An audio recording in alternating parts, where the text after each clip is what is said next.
ఎంత నీచులు వీళ్ళంటే కేసీఆర్ కుటుంబము మావోయిస్టులకు సంబంధించి ఫోన్ ట్యాబ్ ఇవ్వాలి. ఆ లిస్టులో మా పేర్లు పెట్టారు. మావోయిస్టు లిస్టులో మా పేర్లు పెట్టి మా ఫోన్ ట్యాబ్ చేశారు.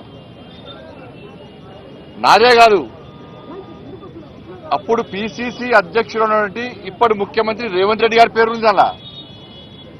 కేసీఆర్ అల్లుడు హరీష్ రావు పేరు కూడా ఉంది అలా. వాళ్ళ ఫోన్ కూడా ట్యాబ్ చేశారు.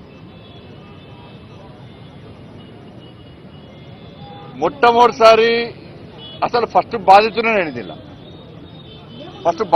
నేను మొట్టమొదటిసారి ఫోన్ ట్యాపింగ్ వ్యవహారంలో ఫస్ట్ టైం స్టేట్మెంట్ ఇచ్చింది కూడా నేనే.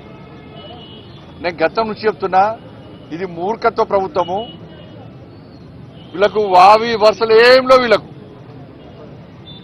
ఇవాళ మంచి పండుగ, ఇవాళ రేపు ప్రధానమైన పండుగ. బంధాలు అనుబంధాలకు సంబంధించినటువంటి వాళ్ళ పండుగలు. ఇవాళ అమ్మవారి పండుగ అనేది వరలక్ష్మి శుక్రవారము, రేపు రాఖీ పండుగ. ఇవాళ ఇన్ని పండుగలైనా కూడా ఇవాళ వేలాది మంది ఇవాళ భారతీయ జనతా పార్టీ కార్యకర్తలు పండుగలు వదిలిపెట్టి తరలి వచ్చారు వాళ్ళ. కానీ అప్పుడు కేసీఆర్ ప్రభుత్వంలో వావి వరుస లేవు. వాళ్ళకు తల్లి లేదు, నా తండ్రి లేడు, నా అక్క లేదు, నా చెల్లి లేదు. వాళ్ళకు నా కుటుంబ సభ్యుల ఫోన్ ట్యాప్ చేసారు. నా ఫోను, నా కుటుంబ సభ్యులది, మా సిబ్బందిది, లాస్ట్కు మా ఇంట్లో పనిచేసే వర్కర్లు కూడా. మాది పక్కవేటు సొంత కేసీఆర్ బిడ్డ కూడా ఫోన్ ట్యాప్ చేశారు. కేసీఆర్ అల్లుని కూడా చేశారు. వీళ్ళని ఏమనాలో తెలంగాణ సమాజం ఆలోచించాలి.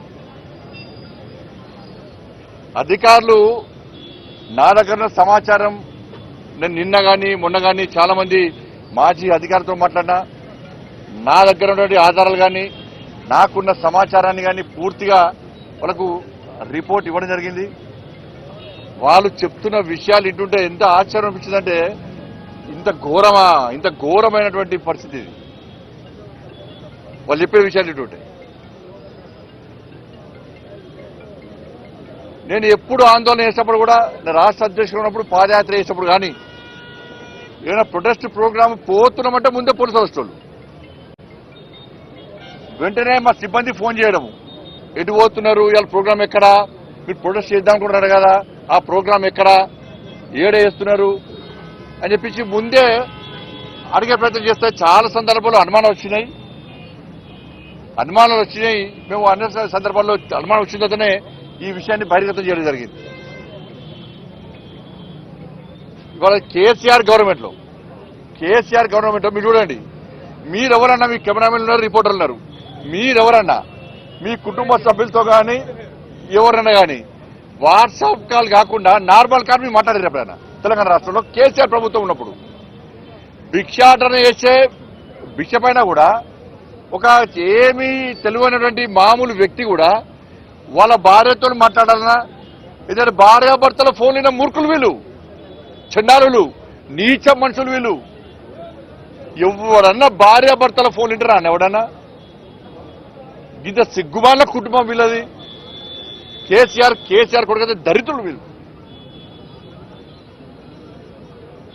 ఎవరన్నా తెలంగాణ రాష్ట్రంలో కేసీఆర్ ప్రభుత్వం ఉన్నప్పుడు ఎవ్వరు కూడా నార్మల్ కాల్ మాట్లాడుకోవాలి. ఎవరైనా మామూలు బిచ్చపులు అడిగినా కూడా, ఆటో కార్మికులు అడిగినా కూడా, అబ్బో సార్ కేసీఆర్ ఫోన్ ఇంటర్నెట్ అందుకే వాట్సాప్ కాల్ మాట్లాడుతున్నారు సార్ అంటుండే. ఇది కామన్ అయిపోయింది. ఇది ఎవ్వరు కూడా మాట్లాడుకోలే, అందరికి తెలిసిపోయింది.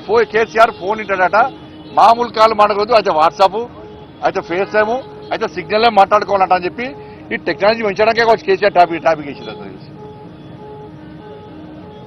అంటే ఇంత ఘోరమైన పరిస్థితి ఆ రోజు కేసీఆర్ ప్రభుత్వ హయాంలో ఉండే.